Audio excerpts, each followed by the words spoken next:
में आपका स्वागत है और मैं हूं मोहम्मद कमर खान। बात करें उत्तर प्रदेश की तो सियासत के नज़रिए से सबसे बड़ा राज्य कहा जाता है और कहा जाता है कि ये वो राज्य यहाँ से रास्ता दिल्ली की गद्दी तक जाता है।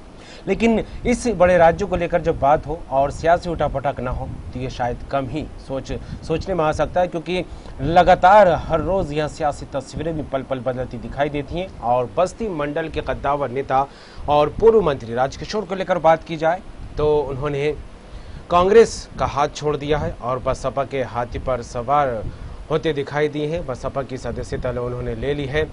को बता दें कई दिनों से अटकलों का बाजार गर्म था, कयास लगातार लगाए जा रहे थे। दिल्ली में मायावती से उनकी मुलाकात हुई थी, उसके बाद अटकलों का दौर लगातार जारी हो गया था कि राजकिशोर कांग्रेस छोड़ सकते हैं और बसपा में शामिल हो सकते हैं। और आज वो घड़ी आ गई है, उन्होंने कांग्रेस का हाथ छोड़ दिया और बसपा में शामिल हो गए हैं। बसपा का दामन थाम लिया, उसकी सदस्यता ले ली है।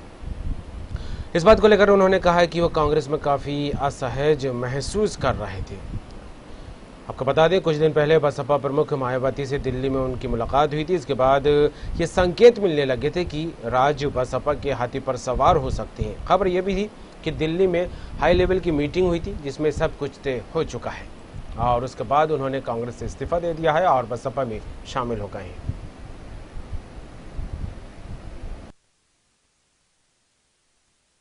2022 में उत्तर प्रदेश में प्रचंड बहुमत के साथ बहन जी फिर उत्तर प्रदेश की कमान संभालेंगे, यही हमें विश्वास है। और बहन जी को उत्तर प्रदेश की आवाम या उत्तर प्रदेश की आवाम की तरफ से, बस्ती की आवाम की तरफ से विश्वास दिलाते हैं और धन्यवाद भी देते हैं। उन्होंने हमें अपने छोटे भाई की तरीके से पार्टी में जगह दिया, इसके लिए उनको। पिछला चुनाव अपने राष्ट्रीय पार्टी कांग्रेस से लड़ा, उसे छोड़ने के पीछे क्या कारण रहा? देखिए, राष्ट्रीय कांग्रेस पार्टी के साथ लड़ने के नाते हमारे वोट खत्म हो गए। जो वोट हमें मिलते वो वोट भी उस पर भी कटौती हो गई, क्योंकि लोग कहते थे राजकिशोर सिंह जिस पार्टी से लड़ रहे हैं उस पार्टी का कोई वोटे नहीं है और हमारे ही लोग कह रहे थे, डिसबैलेंस हो रहे थे लोग। कांग्रेस पार्टी में कुछ है ही नहीं। कहीं हम पूछते थे अपने गांव के बगल अगर क्या वोट है, गांव में पता चलता था फला एक बुजुर्ग है हमारे यहाँ कांग्रेस में। तो कांग्रेस में कुछ था भी नहीं, आप जानते हैं। और कांग्रेस के लोग चाहते भी नहीं कि सरकार बने, वहाँ केवल मठाधीशी होती है, बाकी कुछ नहीं होती। भारतीय जनता पार्टी है।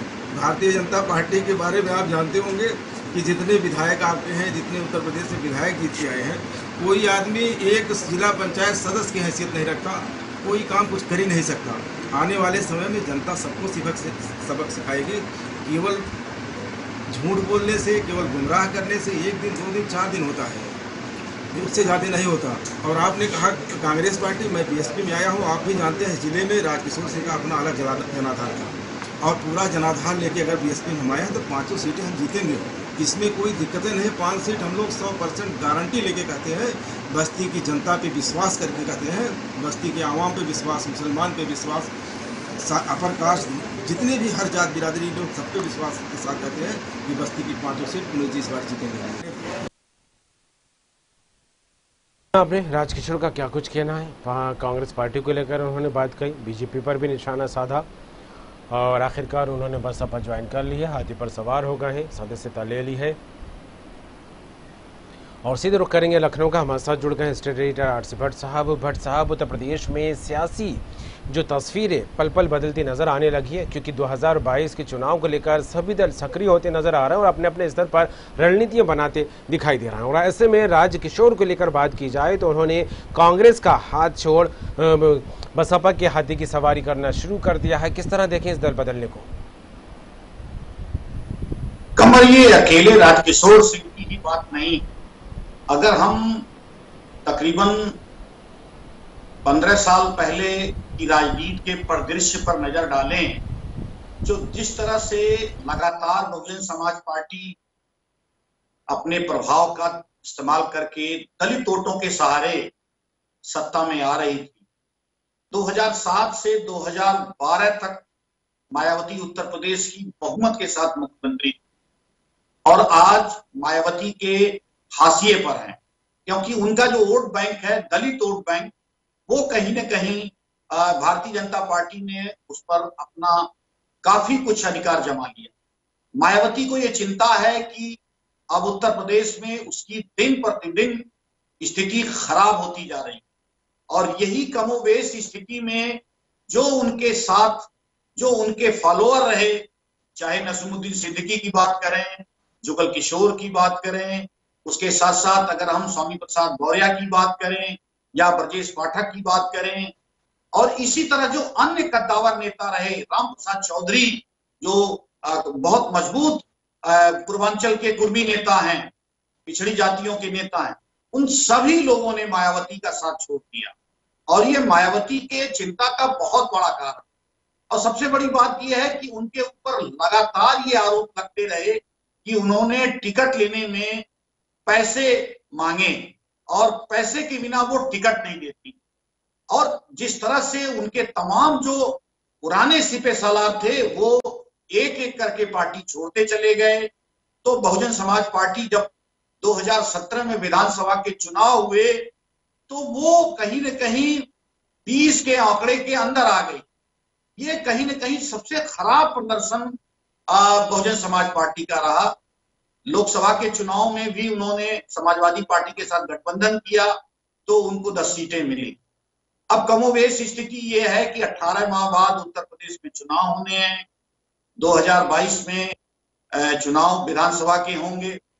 सामने सत्तारूढ़ दल भारतीय जनता पार्टी बहुमत के साथ खड़ी है, जो इस समय सरकार में है।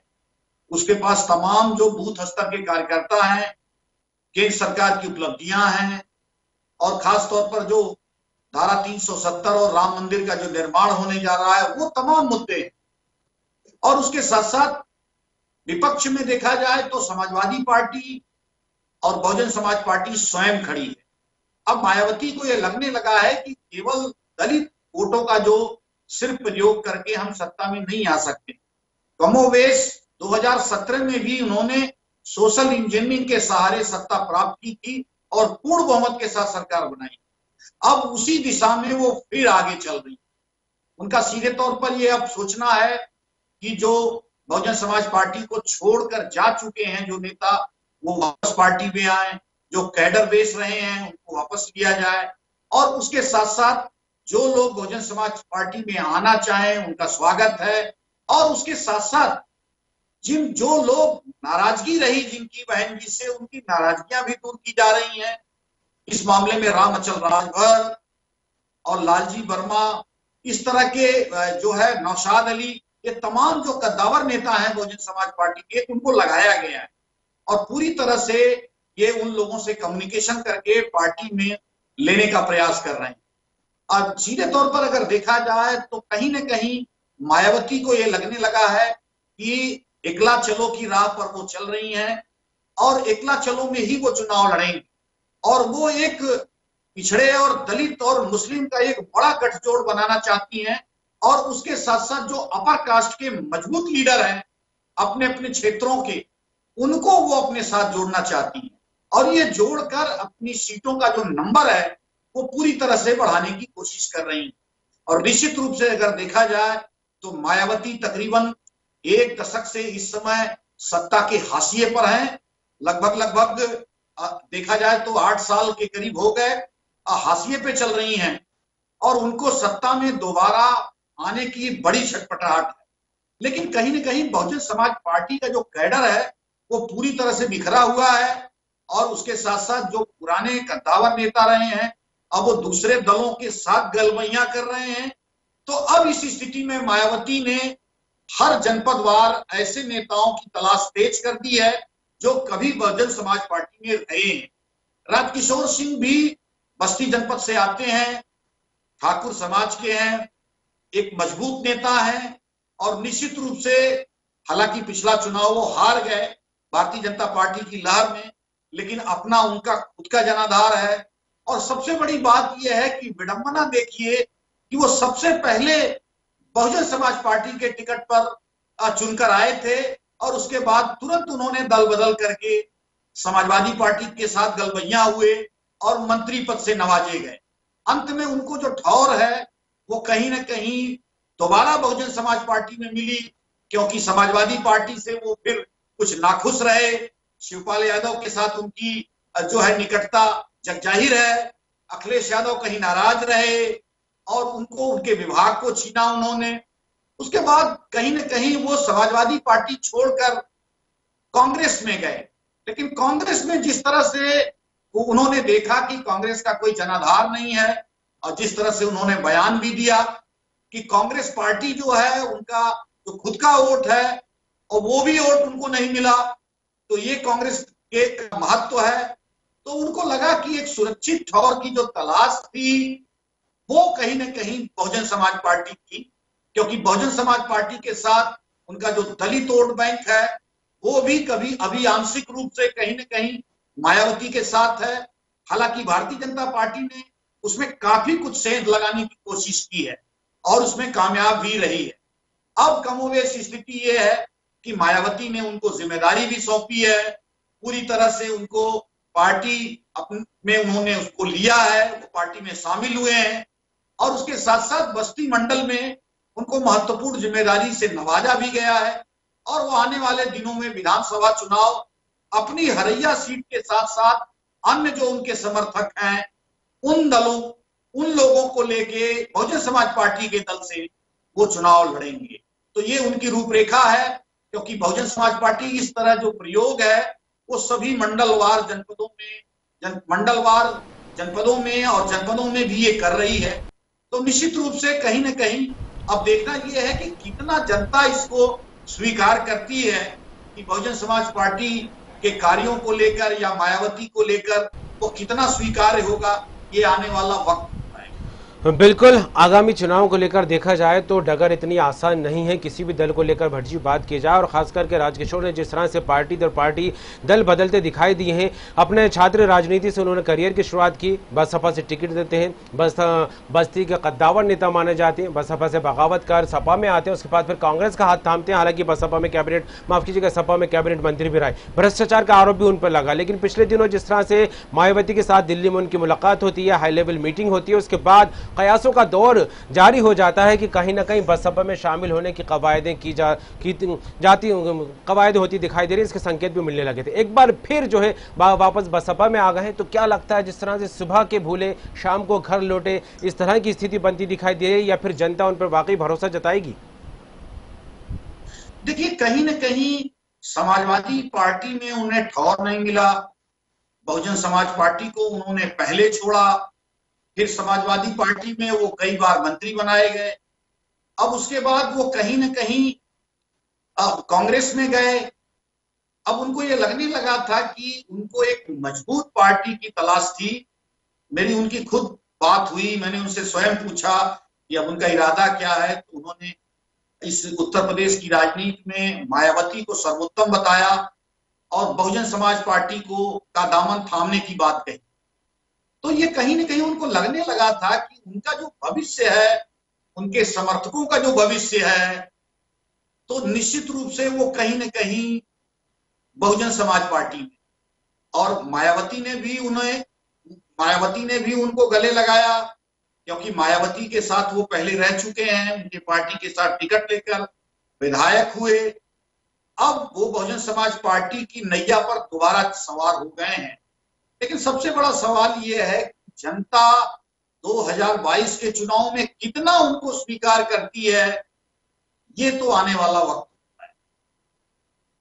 कि जब आपने जिक्र किया कि मायावती अकेला चलो की राह पर चलती दिखाई दे रही है। हालांकि उत्तर प्रदेश में विधानसभा चुनाव को लेकर काफी चुनौतियां हैं हर एक दल के सामने, चाहे सपा की बात हो, बसपा की, कांग्रेस की, बीजेपी की, किसी भी दल को लेकर बात की जाए। तो क्या लगता है उसको लेकर होमवर्क अभी से शुरू हो गया, स्क्रिप्ट तैयार की जाने लगी है, रणनीति पर मंथन और काम भी होने लगा है। तो ऐसे में दल बदल की जो राजनीति देखने को मिल रही है, इसका कितना असर चुनाव में देखने को मिल सकता है? देखिए, ये कमर मैंने 30 वर्षों में उत्तर प्रदेश की राजनीति में देखा है कि लोग बहुत बड़े अवसरवादी हैं, खासतौर पर ये राजनीतिक लोग, चाहे नरेश अग्रवाल की बात की जाए, चाहे ब्रजेश पाठक की बात की जाए, चाहे स्वामी प्रसाद मौर्य की बात की जाए, नसीमुद्दीन सिद्दीकी की बात की जाए, राम प्रसाद चौधरी की बात की जाए, और उसके साथ साथ जो है अन्य जो नेता है, इसमें राजकिशोर सिंह की भी बात की जाए, इन तमाम लोगों ने अपने मुफीद के हिसाब से दल बदले हैं। जो उन्हें सूट किया, टिकट मिला, उनके समर्थकों को टिकट मिला, तो उन्होंने दल को बदल दिया। उनके लिए कोई आइडियोलॉजी नहीं है, कोई ऐसा आधार नहीं है कि एक दल में रहा जाए। जहां उन्हें सुविधा मिली, उनको मंत्री पद से नवाजा गया या फिर उनके समर्थकों को टिकट दिया गया, तो वो उसी दल के साथ हो गए और सत्ता का सुख प्राप्त किया। राजकिशोर सिंह के साथ यही कमोबेश स्थिति है, क्योंकि सत्ता से बाहर है, 5 साल उनको बाहर रहना पड़ेगा, एक बड़ी छटपटाहट है। मायावती की एक कोशिश है, उनकी भी एक बड़ी छटपटाहट है कि वापस उत्तर प्रदेश में वो किस तरह सत्ता में आए या सत्ता में उनकी भागीदारी बने, क्योंकि वो भी 8 वर्ष से पूरी तरह से हाशिए पर हैं। उनके कार्यकर्ताओं में, उनके पदाधिकारियों में बड़ी निराशा है। मेरी लगातार उनके पदाधिकारी और कार्यकर्ताओं से बात होती है और निश्चित रूप से मायावती अपने मुख्य रणनीतिकार सतीश चंद्र मिश्रा जो ब्राह्मण समाज से आते हैं, उनके साथ एक सोशल इंजीनियरिंग का जो स्टैंड है वो दोबारा उत्तर प्रदेश में खड़ा करना चाह रही हैं। जहां जीतने वाला प्रत्याशी है, अगर वो बहुजन समाज पार्टी का है, तो उसके साथ जो दलित समाज का वोट बैंक है वो जुड़ जाएगा और वो निकल जाएगी सीट। चलिए, बिल्कुल मायावती एक बार फिर दलित वोट बैंक पर भरोसा जताती दिखाई दे रही है, मुस्लिम वोट बैंक पर भरोसा जताती दिखाई दे रही है। दोनों ही दलों के आगे लेकर आगे बढ़ती दिखाई दे रही है भट्ट जी। लेकिन जिस तरह से दल बदल कर राजकिशोर एक के बाद एक नहीं, 2 नहीं, 3 दल वो बदल चुके हैं, अब फिर 2022 की तैयारी करते दिखाई दे रहे हैं। क्या कुछ तस्वीर आएंगी और किस तरह सियासत जो है बदलती दिखाई देगी, ये देखने वाली बात होगी। जुड़ने के लिए, तमाम बात के लिए आपका बहुत बहुत शुक्रिया।